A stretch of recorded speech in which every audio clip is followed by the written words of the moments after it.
Adishakti films. Madam जी आप इधर से हाँ महिला महिला महिला वाले लाइन में आए आए पुरुष वाले में जाओ, इधर से आओ, बाएं से आए।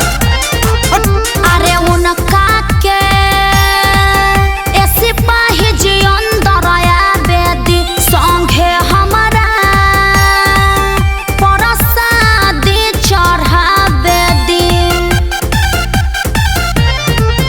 अरे उनका के ऐसे पाही जी अंदर आया बेदी संगे हमारा परसादी चढ़ा बेदी। हर बड़े परेशान बड़े देखी हैरान बड़े होला बर्दाश्त न कराओ। हम भी उधर आए, पुलिस अंकल आने नहीं दे रहा है। भागो यहाँ से। ढेर बोल बनू तो मारा बीटा वाले कपड़ा उड़ी जाए। अरे ढेर जानी बना तू या पाना के दाऊद हो, महिला के लाइन में पुरुष नटला हो। ढेर जानी बना तू या पाना के दाऊद हो, महिला के लाइन में पुरुष नटला हो।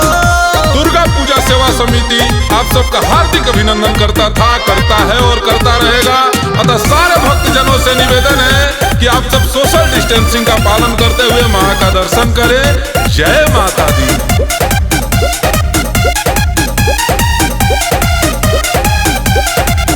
भखले बानी भारा उनका संग ही नरियर फोरे के देखी हो देखाड़ बड़े 5 बजे भोरे से।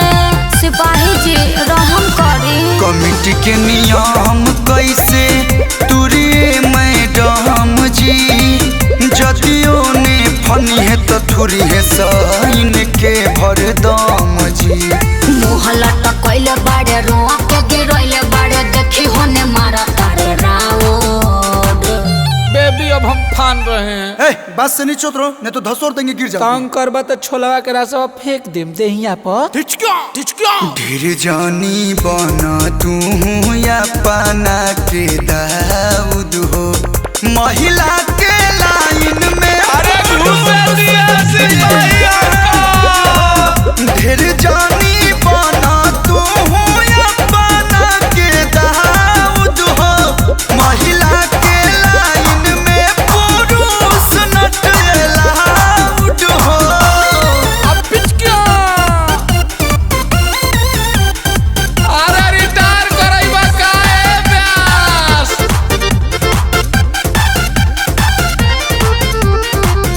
भगती में अतना ना चलेला चलान जी। डांटी डांटी इनकर काहे सुखबले बानी परान जी। अरे ये आएगा तो सभी लोग आने लगेंगे। नियम तो नियम सबके एक लेखा होला, जितन रहुआ सोचत बानी बाणे न इतना भोला। कलू अखिलेश के खारिज करे केस के रउआ पे बदेश के पराऊ। अरे सर आप इतने बड़े हो कि क्या लफड़ा में पड़े, आने दीजिए उनको। जाने दीजिए ना अंकल। अच्छा सुनो, ओढ़नी ओढ़ के नारियल चढ़ा लो। ओके तेड़ी आईबा मार देबे ढेला। ढेर जानी बना तू या पाना के दाऊद हो, महिला के लाइन में पुरुष नटला हो। ढेर जानी बना तू अपना के दाऊद हो, महिला के लाइन में पुरुष नटला हो। ओए लाइन से जाओ और दर्शन करो। आगे जान चलो।